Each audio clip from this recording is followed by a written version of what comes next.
misfits. We are the rare, you don't know how to distance. Now we take a curtain call. Who we are, we never saw. We got the latest, got the shit, got the misfits. She got the mail, now she calls, you missed this. Living big, we never small. Yeah, we here, we tower tall. Take a little time from now to never. Take a little time, so out you go. What you can find is not a feather. Yeah, we good here, you know what I wish it with love. Cause there's hate in my heart for the ones I've loved. All lives won't play the same.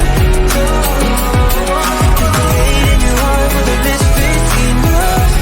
Yeah, for the misfits enough. You're not aware, couldn't tell how to fix this. She couldn't tell she could fly, look at this bitch. While we hear the thunder roll, most of us will never know. Maybe I like what I do with a tightrope. Lately I'm tired of the wire that I crossed up. Now we work to find a soul. Not alone, we lost control. Take a little time from now to never take. Hello, and welcome to my channel. My name is Amesy Beloved, and this is a stream that we're going to focus on Little Summer Wells. It is pre-recorded, so give a like, give a dislike, comment below. If you're not subscribed, please consider subscribing and hitting the bell icon so that you know when uploads and live streams take place. So, as always, if there is any information that anyone who comes across this video sees and they know anything about Little Summer Wells, the number is still 1-800-TBI-FIND. And you can send tips to TBI. It's TIPSTOTBI at tn.gov. Gov. So let's just share a few of the Amber Alert posters. There's also the Chief Deputy Tony Allen out there in Hawkins County that you can contact at 423-272. It's like 7121. But the main number for tips is going to be the TBI at 1-800-TBI-FIND. So Little Summer Wells from Ben Hill Road is still missing, and we are coming up. We are about, let's see, today is the 11th. We are 4 days away from it being a year that she went missing from her rural house on top of a hill on Ben Hill Road at 110 Ben Hill or 125 Ben Hill. It's a little odd with the actual numbering, but there is somewhat of what her house looked like from a bird's eye view. It used to be a lot larger, but it was taken apart and made into a smaller structure. And then you can see, I guess, north of the house, straight ahead, you see Grandma's trailer, her truck, all of everything that was involved in this little girl's missing person case. Not only that, but there's been a lot of characters that have been in this case who have come out of the woodworks since this case started almost a year ago. A main player is their neighbor or ex-neighbor, Jody Sue Brown. And I saw this video and I wanted to kind of watch it with you guys and react, because this is going over Jody Sue's claims that Candace tried to make her change her story about the last time that she saw Summer. Now, that's just pointing out the fact of this and reiterating it. So we're going to watch that. But also, about 6 months ago, right before I went to East Tennessee, Hawkins County, Rogersville, Kingsport, all the above, and all the below, kind of travels all over in those mountains. Before I went there, I had been watching a channel, No Thanks. I will link not only the channel that the video we are watching, but we will also be linking, and actually let me get the name of that for you guys right now, but I will also be linking No Thanks channel so you guys can subscribe up to him. He also covers Summer Wells, and that is where I got the main, the mishap or the mistake in the last time that Jody Sue saw Summer Wells. No one else really pointed this out, and since people on other channels are now talking about this timeline and this last scene, this last time she saw Summer and how she was asked to change her story. Well, you might see. So first, we're going to listen to this, and the channel this is on is Twisted Truth. Again, link will be in the description. Go sub up. And the description of the video says Jody Sue came out a few months ago into Summer Wells' disappearance and explained how Candace had tried to make her change her story about when she last saw Summer, which was 2 nights before in the shower or getting out of the shower with her father, Don. All right, so fair use, and let me go ahead and add that back to the screen. Let's take a listen here. I'm going to only speed it up just a little bit.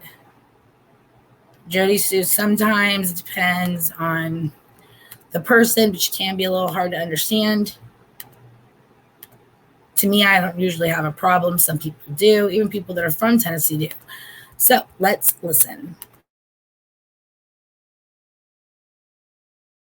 Released by Jody Sue quite a while back, but I do believe it's worth to have a second look at, since it's kind of a big deal when the mother of a missing child tries to make the neighbor change her story about when she last saw her daughter before she went missing. Let's have a listen. Because I'm not lying and I have no reason to lie. I'm not going to change the fucking story for anybody, and I know the last place I saw Summer. And, but after all these months, asked me to change my story, I don't, and for that one piece and I don't get it, because, that was something others had already let on mine. I mean, others had seen Dawn in the shower, and knew him being in the shower Summer. So when I said it, maybe it's just that they thought it held more weight than other people, like, say, Prayer Garden or Jenna or all these others, but... So if you're new to the Summer Wells case, Prayer Jar and Jenna are both other people in this case. Prayer Garden of America. Sorry, that's easy to confuse. There's other prayers out there. So Prayer Garden of America actually allegedly became close to Dawn, I think. I'm not exactly sure her story. She used to be on the channel Ziggy, and they had a falling out, as well as Jenna had more befriended Candace, and they both had all these things to say about them. It was never really proven if these were truthful admissions or if they were just kind of seeking the limelight. I'm not saying either or. I'm just saying what people have said. I don't really have an opinion in that. I actually enjoy watching Prayer Garden's panels. So that is that. Let's continue listening.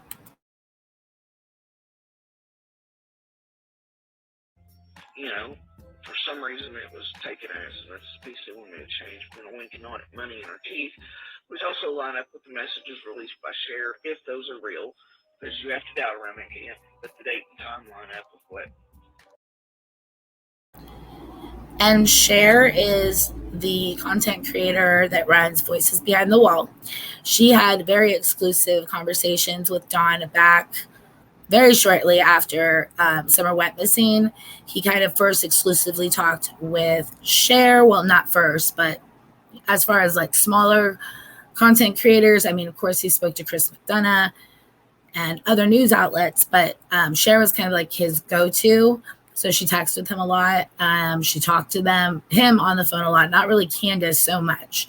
Candace was in the background a lot. She didn't really like Cher or really any woman that was talking to Dawn, but let's continue listening. And again, I'm just trying to give you guys a context because I'm sure some of you who know who Summer Wells is might not follow all of these channels. And I will be linking anyone mentioned in the description so you can check out their channels. I highly recommend it. I pretty much watch all of them, and it can never be too much. There's been a lot of drama, but they all try to give some facts, so I try to listen to everything because you never know what could happen in the case. It could break open at any moment, and it could really be any one of these players that gets the tip or the info. All that. So it's a really screwed up situation. Why do you think Candace would ask Jody Sue to change that part of her story? To me, that's a huge deal, and shouldn't it go under witness intimidation or something like that? Anyway, it doesn't look right. Or what do you think? I know you told your friend you're not okay.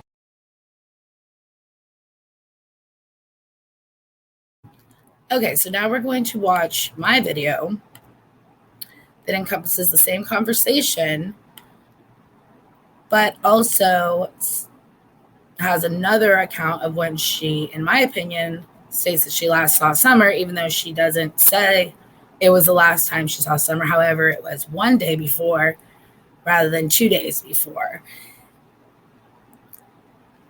So maybe, yeah, let's listen. And this is from my channel, AMZ Beloved, Summer Wells. Jody Sue, did you forget when you last saw Summer?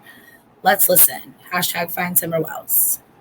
And we're just using Summer Wells now, hashtag, and the 1-800-TBI find.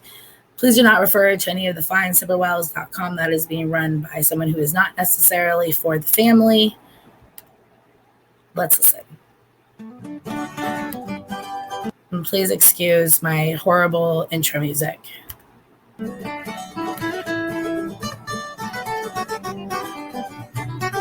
It was cursed this time. Jody, see that. Hold on. Let me go back. Somebody told me that you said the. Let's see. So it says, Jody Sue says here when she saw Summer last. And this is the same account or the same story that we just heard. Different times she was telling it, though. This is when she was a little bit more like angered that Candace would ask her to change her story. Somebody told me that you said the last place you'd seen Summer was getting out of the shower with Donnie. No, that's not what you seen and saw. The fuck it ain't.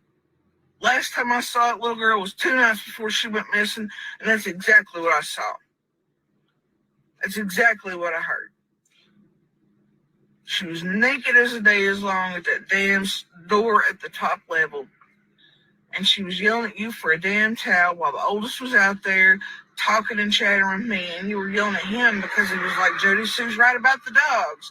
Once again, you all keep dismissing since day one and trying to make it seem like it ain't something it is. And those fucking dogs are the key. Those dogs are the key. You want to know how I know that? Because they're partly my pups. All right, guys. So you let me know what you think. What I was saying is that was 2 days prior, and she was naked as the day is long. Now, this was in December, as you can tell from all the Christmas stuff. I went out there early January. Okay, so my computer had a moment there. So we're now on part 2. So we're at the part where she is now on No Thanks, and let's listen to what she says here.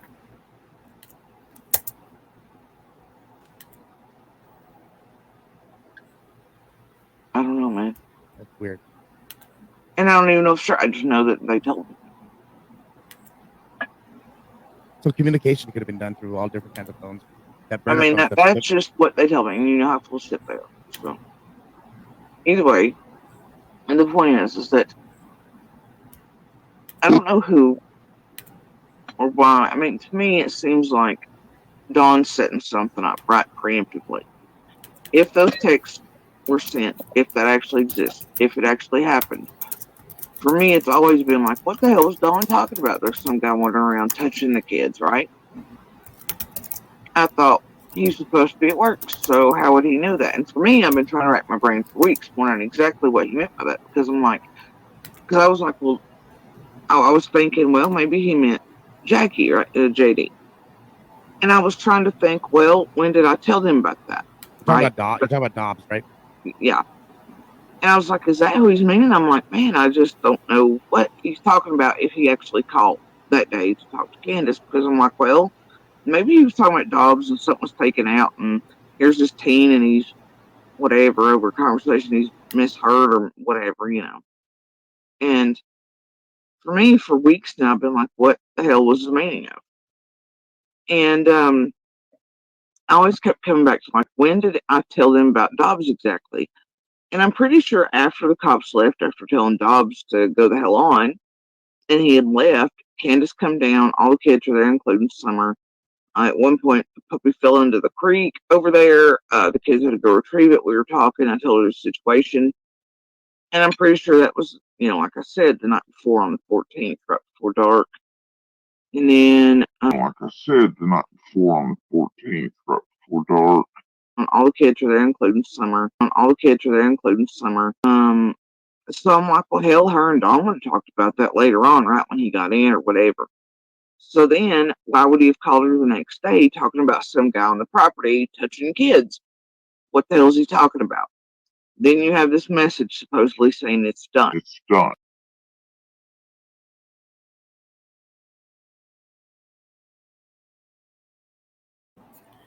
Okay, so there it is. There's the account where she was on No Thanks. So again, I don't know what to really think of that. All I know is that I caught it. I'm not really sure if anyone else caught it, if they pointed it out, but I wanted to just reiterate that information because it looks like she has two accounts of when she last saw Summer Wells, at least in my opinion. So let me know your opinion in the comments below. And until next time, thank you so very much for watching, and I will see you very soon. Bye.